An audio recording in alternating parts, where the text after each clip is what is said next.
Hello everybody, welcome to Manx Virtual Railways.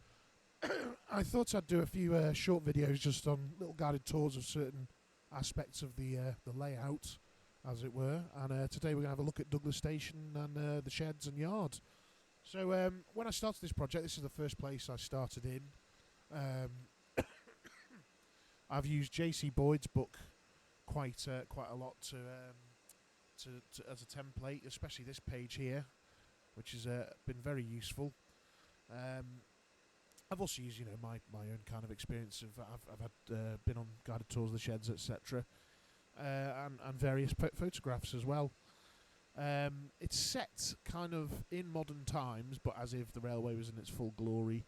So there are a few modern appointments around the station, as well as the more historically kind of accurate bits. And it is in standard gauge, as I say. There are no 3-foot gauge assets and Alaman assets, so it's using standard gauge and also, locomotives you'd find across, etc. Without further ado, let's have a look. So you can see here we're starting just outside the station grounds. If you look in the foreground, we've got on the left here we've got the Douglas to Peel line. Then we've got the Douglas to Port Erin line. And the head shunt from the Carriage Sheds, which was used as a bit of a storage area for knackered locomotives and boilers and things. So you can see I've overgrown that's kind of given an impression. There's an old boiler there on a runner. So as we journey into the station, you can see the coal merchants here, which I believe existed. I'm not sure that it still exists, unfortunately, but definitely existed at one point. And before long, we're in the station grounds. So you can see on the left here, we've got the twin water towers. Of course, those of you familiar with the railways back in the past will know that there used to be a big semaphore signal gantry here with two signals, and I think there were 3 on the left and 2 on the right. I did try to recreate that, but I'm kind of limited by what assets I can use. It didn't work. I won't go into the details of why, just take the word for it. The electronic signals work really well, and they do tell you kind of what platform and what road you're heading into, which is definitely handy. And of course, at one point I will be making the trains run automatically on the system, so we can have passing and recreate things like that. And they need the signals to work really well.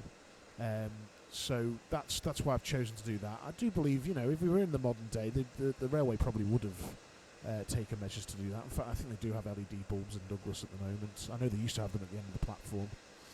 So, moving on, we've got the old carriage shed recreated. Looking a little bit better than it might have done in latter years, not quite so rusty. 4 roads. Of course, if you look in here, I've emptied the few because there's a lot of carriages out in the yard. Got a couple of old locomotives at the back there, where I think there were a few stored. I know Mona and Peveril were stored there for a while. There's also another siding at the back of the sheds where some old stock would be stored, I think awaiting repair. I know they used to do quite a lot of repair work actually in the yard area here. I think there was a hut here actually. See some workers discussing matters. Right, we've got the starting signals for the Peel and Port Erin lines there, I believe. You can see some old wheel sets, which definitely would have been a sight in the station yard. Probably from when they were taking the four-wheel coaches and converting them to bogies. On the left here, we've got the railway workshop. They would have done a lot of work in-house.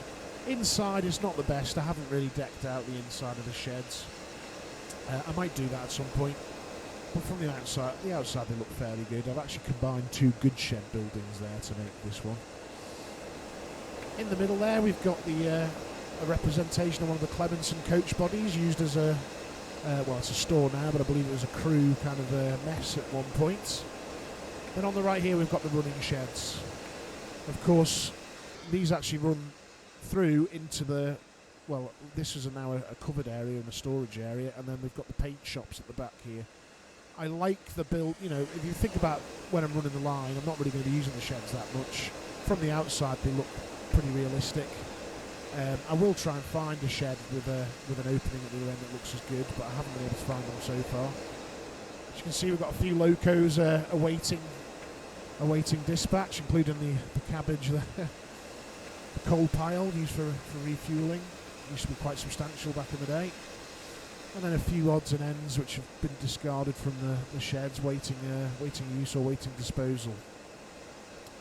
Moving on the right here, you might not recognise this bit if you're a bit younger like me. This is what the station would have looked like in its glory days. Unfortunately, we've lost up to about here. So this is now the bus depot for Alaman Transport. Formerly a goods yard, so there was quite a substantial goods shed. There were these different roads, including a cattle dock, which I need to put in here. Livestock was definitely a major thing being transported on the lines back in the day. I've represented a few different bits of goods wagons, etc. A few spare coaches there, some four-wheelers. Moving on, we've got this platform was used for Port Erin in the south mainly. Of course, unfortunately, we've now lost that. In the middle, we've got the arrival roads, basically, with a run round so the locomotive can run round the train. There's a little refuelling area at the top here as well. And then we've got the platform which we fortunately have still in existence, which was used mainly for Peel and Ramsey departures. Of course, now it's used for the South Line, well, all departures. There's been another road put in since then, and I believe that, well, no, I know there's now a release here to let the locomotive run round.